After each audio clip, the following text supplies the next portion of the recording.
Hello viewers, welcome to my channel history with Amit sir. আজ আমরা আলোচনা করব শেরশাহের শাসন ব্যবস্থায় কী কী মানবিক চিন্তার পরিচয় পাওয়া যায়, অথবা শেরশাহের সংস্কারগুলি আলোচনা করব। আমরা জানি 1526 খ্রিস্টাব্দে জহিরুদ্দিন মোহাম্মদ বাবরের হাত ধরে দিল্লিতে মুঘল সাম্রাজ্যের প্রতিষ্ঠা হয়। বাবরের পরবর্তীকালে তার যোগ্য উত্তরাধিকারী হুমায়ুন সিংহাসনে বসেন এবং সিংহাসনে বসার কিছুকাল পর 1539 খ্রিস্টাব্দে এবং 1540 খ্রিস্টাব্দে দুটি যুদ্ধে তিনি আফগান নেতা শের খানের কাছে পরাজিত হন। 1539 খ্রিস্টাব্দে চৌসার যুদ্ধে পরাজিত হন এবং 1540 খ্রিস্টাব্দে বিলগ্রামের যুদ্ধে পরাজিত হন। শের খান হুমায়ুনকে এই দুটি যুদ্ধে পরাজিত করে দিল্লির সিংহাসনে বসেন এবং তিনি শাহ উপাধি নেন। তার নাম হয়ে যায় শের শাহ। এই শের শাহের শাসন ব্যবস্থায় আমরা বেশ কিছু মানবিক সংস্কারের কথা পেয়ে থাকি। তিনি বেশ কিছু সংস্কার কার্য করেছিলেন, যা আজ আমরা আলোচনা করব। এখানে আমরা মূলত নোটস আকারে দেখে নেব। শের শাহ মাত্র 5 বছর শাসন করেছিলেন। তার এই অল্প সময়ের শাসনকালের মধ্যে তার প্রশাসনিক ব্যবস্থা, রাজস্ব ব্যবস্থা, জনহিতকর কাজের সঙ্গে সুলতান আলাউদ্দিন খলজি ও আকবরের শাসন ব্যবস্থার অনেকটা মিল ছিল। শাসন ব্যবস্থা ও রাজস্ব ব্যবস্থায় শের শাহ বেশ কিছু পরিবর্তন করেছিলেন। এবার আমরা দেখে নেব পয়েন্ট। শের শাহের মানবিক সংস্কার। প্রথম পয়েন্ট দেখব ভূমি রাজস্ব। শের শাহ ভূমি রাজস্ব ব্যবস্থার ক্ষেত্রে পাট্টা ও কবুলিয়ত ব্যবস্থা চালু করেছিলেন। শের শাহ কৃষকদের পাট্টা দিতেন। পাট্টা এক প্রকার দলিল। এই পাট্টাতে কী লেখা থাকতো? কৃষকের নাম, জমিতে কৃষকের অধিকার, কত রাজস্ব দিতে হবে, এইসব লেখা থাকতো। তার বদলে কৃষক রাজস্ব দেওয়ার কথা কবুল করে, অর্থাৎ মেনে নিয়ে, কবুলিয়ত নামে অন্য একটি দলিল রাষ্ট্রকে দিত। এইভাবে তিনি ভূমি রাজস্ব ব্যবস্থার সংস্কার করেন। পরবর্তী পয়েন্ট দেখব রাস্তা নির্মাণ। সাম্রাজ্যের বিভিন্ন স্থানের মধ্যে যাতায়াতের সুবিধার জন্য শের শাহ বহু রাস্তা নির্মাণ করেন। এর মধ্যে অন্যতম হল বাংলার সোনারগাঁ থেকে পেশোয়ার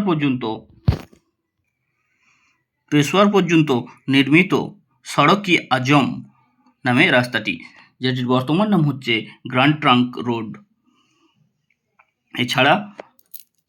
এছাড়া তিনি আগ্রা থেকে যোধপুর এবং চিতোর পর্যন্ত একটি সড়ক তৈরি করেন। লাহোর থেকে মুলতান পর্যন্ত আরেকটি রাস্তা তৈরি করেছিলেন। এর পরের পয়েন্ট আমরা দেখব সরাইখানা নির্মাণ। পথিক এবং বণিকদের সুবিধার জন্য রাস্তার দুই ধারে শের শাহ অনেকগুলি সরাইখানা নির্মাণ করেন। পরের পয়েন্ট দেখব ডাক ব্যবস্থা। শের শাহ ঘোড়ার মাধ্যমে ডাক যোগাযোগ ব্যবস্থা নতুনভাবে চালু করেন।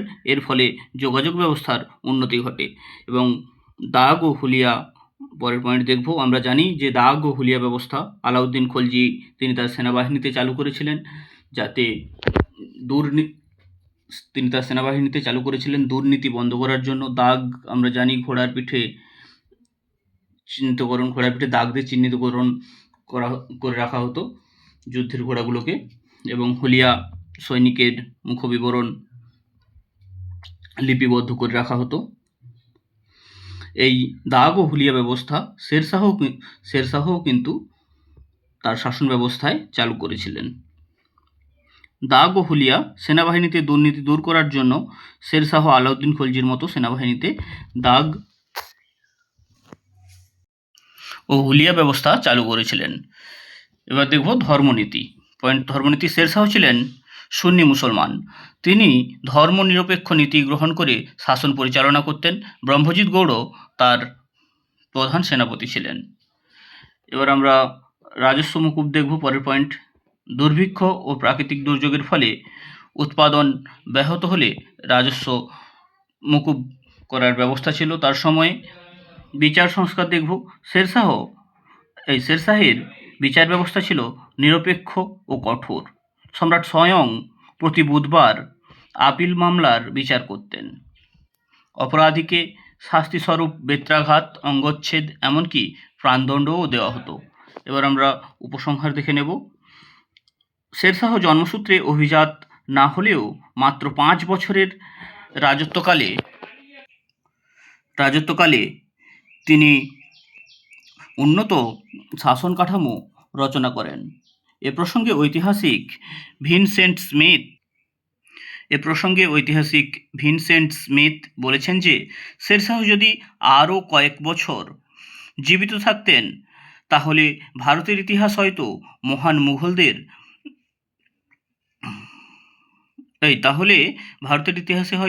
মুঘলদের আবির্ভাব সম্ভব হতো না। কি বলছেন ভিনসেন্ট স্মিথ? না, তিনি বলছেন যে শেরশাহ যদি আরও কয়েক বছর জীবিত থাকতেন তাহলে ভারতের ইতিহাসে হয়তো মহান মুঘলদের আবির্ভাব সম্ভব হতো না। Thank you. আজ এ পর্যন্ত। ভিডিওটি যদি ভালো লেগে থাকে তাহলে চ্যানেলটি সাবস্ক্রাইব করে এবং ভিডিওটিতে লাইক করে আমাদের পাশে থাকো।